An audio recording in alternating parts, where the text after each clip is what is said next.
You have only $25,000 in the bank and a ridiculous goal on your phone.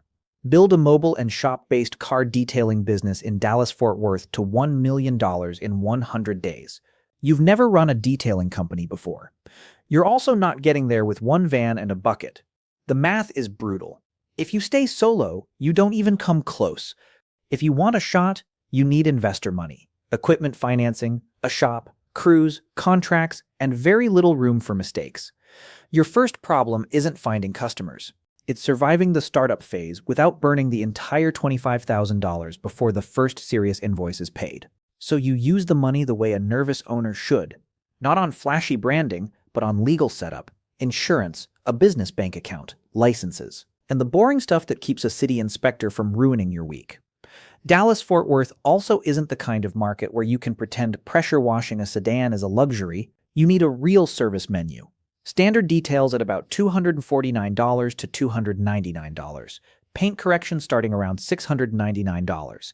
Ceramic coatings from $1,199 to $2,499. Dealer and fleet work much cheaper, around $75 to $145 per vehicle, but in volume. The plan only works if you stop thinking like a one-car detailer and start thinking like a production company. The first days are ugly. You run ads, call friends, knock on doors, and chase any customer who owns a vehicle with either money or embarrassment. Your first retail jobs are small, but they prove pricing. Then you hit the first lesson. Badly soiled cars take way longer than clean ones, and a flat price can get you crushed. A truck with dog hair, kid snacks, and 3 seasons of dust can eat half a day and pay like a quick sedan wash. That's when you switch to condition-based pricing. Dirty cars cost more. Bigger correction jobs cost more. If a customer wants you to rescue a rolling disaster, they pay for the rescue. By day 14, you've got proof of demand but not enough scale. A solo detailer might make a living. A solo detailer will not make $1 million in 100 days. So you raise $200,000 from investors and stack another roughly $140,000 into equipment and vehicle financing. That money turns into extractors, polishers, pressure washers, vacuums, chemicals, racking, uniforms, a wrap for the mobile unit, and enough gear to keep multiple crews moving. You hire fast, maybe too fast, because the goal is no longer craft, it's throughput. 4 crews go live first, split between mobile work and the new shop setup, and suddenly your day becomes scheduling, inventory, and making sure nobody uses the wrong pad on the wrong paint. The shop changes everything. Mobile detailing is flexible, but rain can erase your calendar in minutes. The shop gives you a reliable base, a place for paint correction, ceramic coatings, and higher-ticket jobs that need controlled conditions. That matters because coatings aren't cheap touch-ups. They demand prep, labor, and quality. You can charge $1,199 to $2,499 because the customer isn't buying soap and shine. They're buying protection and time. The margins are far better than quick wash work, and once the shop opens, you start steering ads toward the higher-margin services instead of chasing every low-value car in North Texas. Then the volume problem shows up. Early growth makes you feel rich right up until payroll hits. You've got crews, supplies, insurance, fuel, rent, and the slow realization that revenue and cash flow are not the same thing. A dealership might owe you a huge invoice and pay in 30 days. Meanwhile, your employees want money this Friday. That's why you require deposits on expensive jobs and refuse to count unfinished work as revenue. If a coating job is half done, it's not income yet. If a deposit lands, it helps cash, but it doesn't count as completed revenue.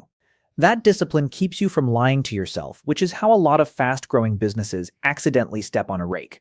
Around day 25, you've got enough momentum to push harder into dealer and fleet contracts. That's the secret engine of this whole sprint. Retail brings better margins. Dealer and fleet work brings volume. A dealer might pay you $75 to $145 per vehicle for quick turnaround detailing, and if you can process enough cars, the numbers start to stack. You walk lots, call service managers, and accept the brutal truth that being cheap is not a strategy, but being reliable is. Some accounts are late paying, though, and that becomes a problem fast. One dealership starts stretching invoices, and you have a choice. Keep working and hope they catch up, or stop the line until they pay. You stop the work. If you let one account train you to be a free bank, the whole model slips. By day 40, the shop is producing higher ticket jobs and the dealer contracts are feeding the crews. Then the growth starts breaking your quality control. Hiring too quickly means some jobs come back with streaks, missed trim, or tiny mistakes that still cost you real money. A customer finds a scratch after a detail, and now you're dealing with a claim, a redo, and the kind of awkward conversation nobody puts on a sales brochure. You fix the damage, tighten inspections, and create a final check before a vehicle leaves. Every crew has to sign off. The speed you wanted is still the speed you need, but now it has a checkpoint. You also run into compliance because wastewater does not care about your revenue target. Soap, runoff, and storm drains can turn a growing detailing operation into a city problem if you ignore them. So you add containment, proper disposal, and shop procedures that keep the business clean in more ways than one. It's the least glamorous part of the operation and somehow one of the most important.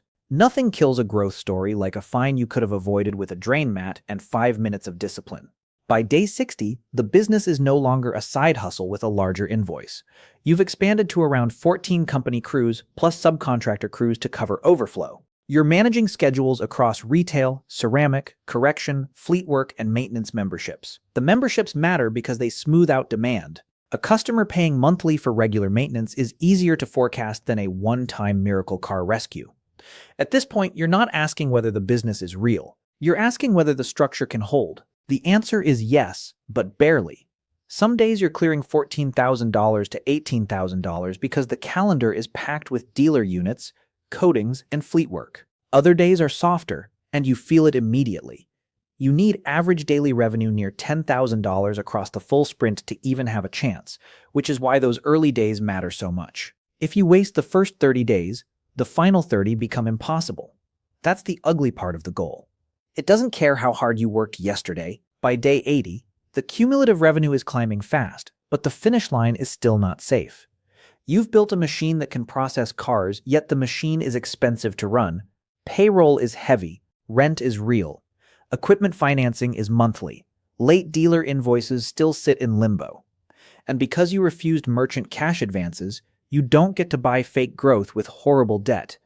That hurts in the short term, but it keeps the back end from exploding. Then the final stretch begins.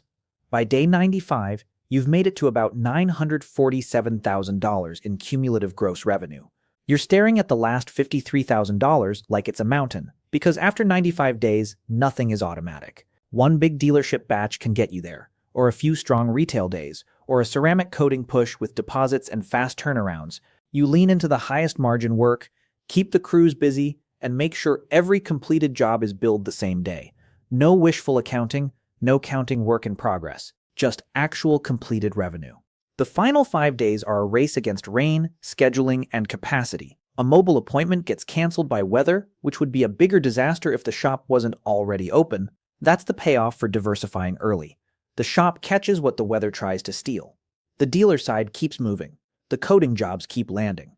The memberships keep filling the gaps. You don't need a miracle. You need enough completed work to cross the line without breaking quality at the very end. On day 100, the numbers finally close. $1 million in cumulative gross revenue. Pre-tax profit lands around $230,000.